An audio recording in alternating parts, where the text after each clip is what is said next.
Olá pessoal, tudo bem? Mais um vídeo hoje abordando marcadores hepáticos. Então os marcadores hepáticos são muito solicitados no laboratório de análises clínicas. Eles avaliam, como o próprio nome já está dizendo, a função hepática do paciente. Existem vários marcadores hepáticos e a gente tem que lembrar de todos eles. Os principais são as transaminases. Então, quando o médico solicita transaminases, a gente está lembrando da TGO e da TGP. Transaminase glutâmico pirúvica, TGP, e transaminase glutâmico oxalacética, TGO. Transaminase glutâmico pirúvica é o mesmo ALT, alanina aminotransferase. E transaminase glutâmico oxalacética é o mesmo AST, aspartato aminotransferase, são sinônimos. Vamos por partes. Então, vamos falar primeiro da TGP. A TGP é uma enzima, ela está compartimentalizada, está dentro do citoplasma da maioria das células. Está também no citoplasma dos hepatócitos, as células hepáticas.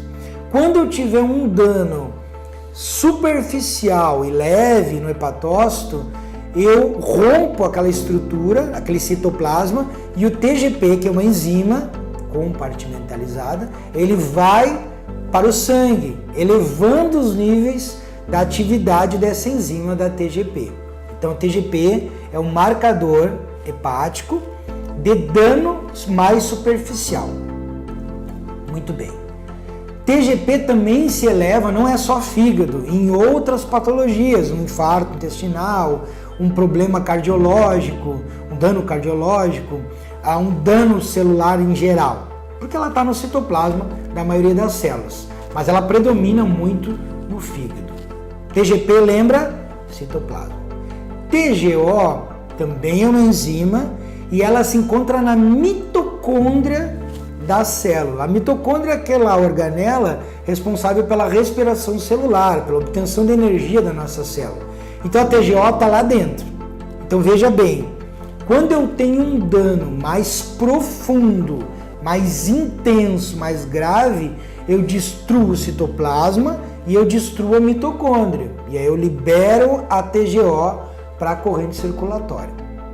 Ah, mas eu tenho como liberar a TGO sem liberar a TGP? Não. Elas mais ou menos elas caminham juntas. Quando você vai dosar a TGO e TGP no laboratório, você vê que o valor dá próximo. Uma dá 45, outra dá 48, uma dá 55, outra dá 56.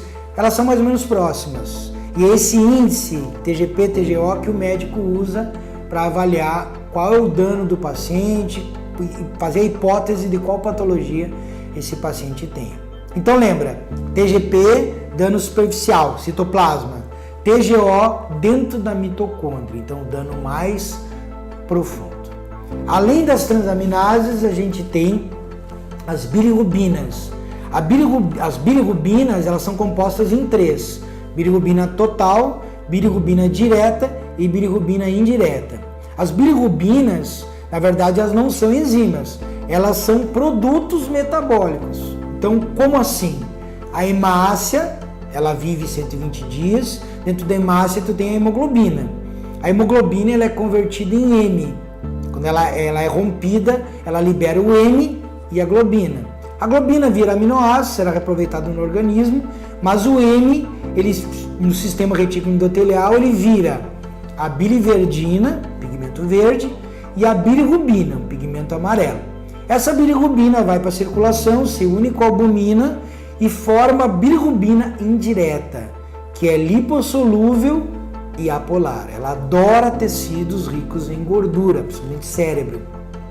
Essa bilirrubina indireta, ligada à albumina, ela vai até o fígado, a albumina fica e a bilirrubina entra no fígado. Lá no fígado você tem uma enzima, a uridina difosfato glicoroniltransferase, que conjuga essa bilirrubina com ácido glicurônico, formando a bilirrubina direta.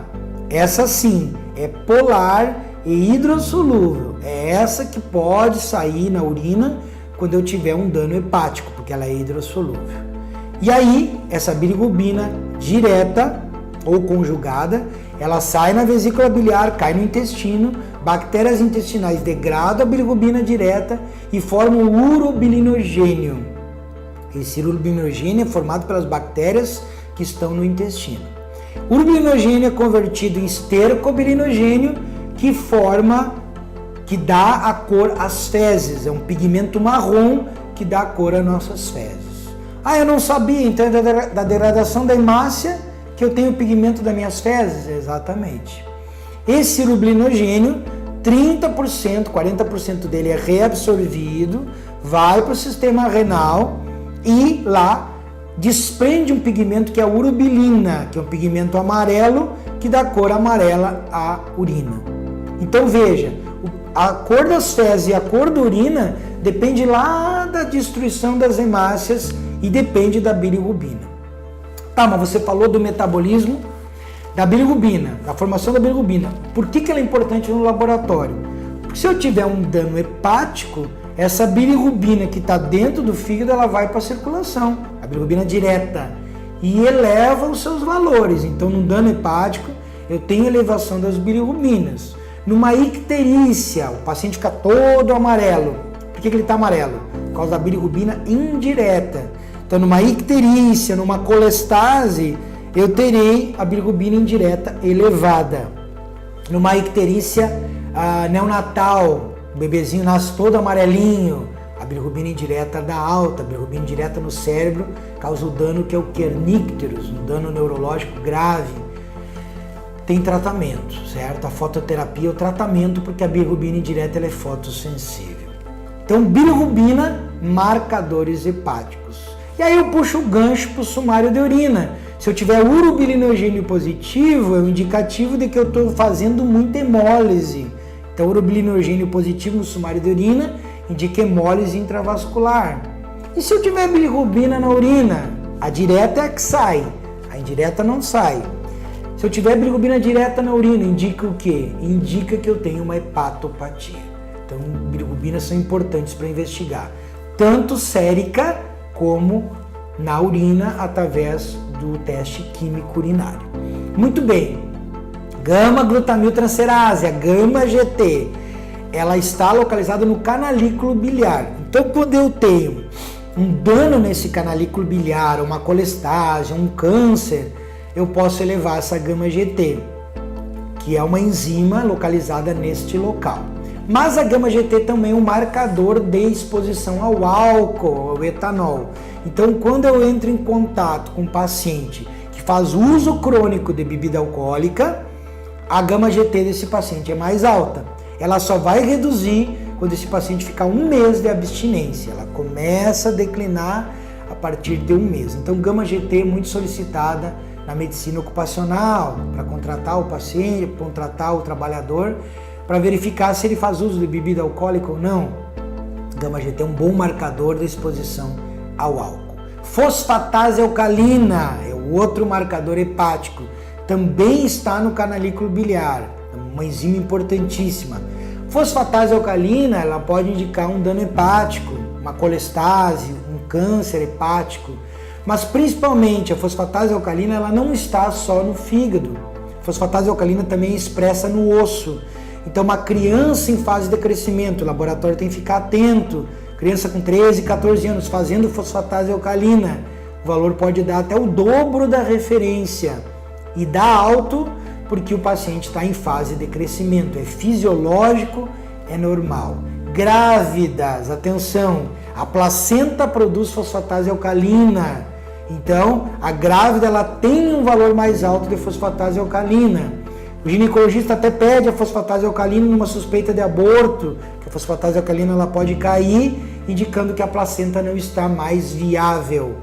E no câncer, na metástase óssea, a fosfatase alcalina se encontra elevada. Então tem que investigar por que aquela fosfatase alcalina encontra-se elevada. Então, lembrando dos marcadores: TGP, TGO, gama-GT, fosfatase alcalina e as bilirrubinas são os principais marcadores hepáticos. E por último, lactato desidrogenase, uma enzima importantíssima que ajuda na formação do piruvato em lactato nas células. Então, está em todos os citoplasmas celulares. A LDH, a lactato deshidrogenase, é uma enzima que está 300 para 1. Está 300 dentro da célula e 1 fora da célula. Então, quando eu tenho um dano citoplasmático, ela extravasa e eleva muito os seus valores no soro. Então, LDH é um marcador de dano citoplasmático, não importa onde. Também ela é usada como marcador hepático, mas lembre, nenhum marcador hepático ele caminha sozinho, é feito conjunto. Então o médico pede TGO, TGP, bilirrubina, fosfatase alcalina, gama-GT e LDH e todos os exames juntos, mais a imagem, mais a clínica, mais o histórico, fecham o diagnóstico de que patologia esse paciente pode estar acometido, que patologia hepática esse paciente pode ter. E aí, pegando um gancho, adolescente olha o pepino, tomando isotretinoína, que é o Roacutan, para eliminar a acne, é um medicamento que altera naturalmente TGO e TGP, ele chega a duplicar, a triplicar o TGO e TGP. E esse adolescente ainda está em fase de crescimento, então veja, aumenta a fosfatase alcalina e aumenta a TGO e TGP por causa da isotretinoína. Então cuidado, interferência de medicamentos e fase de crescimento, elevando os valores de marcadores hepáticos e tem que ser investigado com firmeza para verificar realmente. É um problema hepático ou é da medicação? Já que a medicação altera esses marcadores. Era isso, até o próximo vídeo. Forte abraço.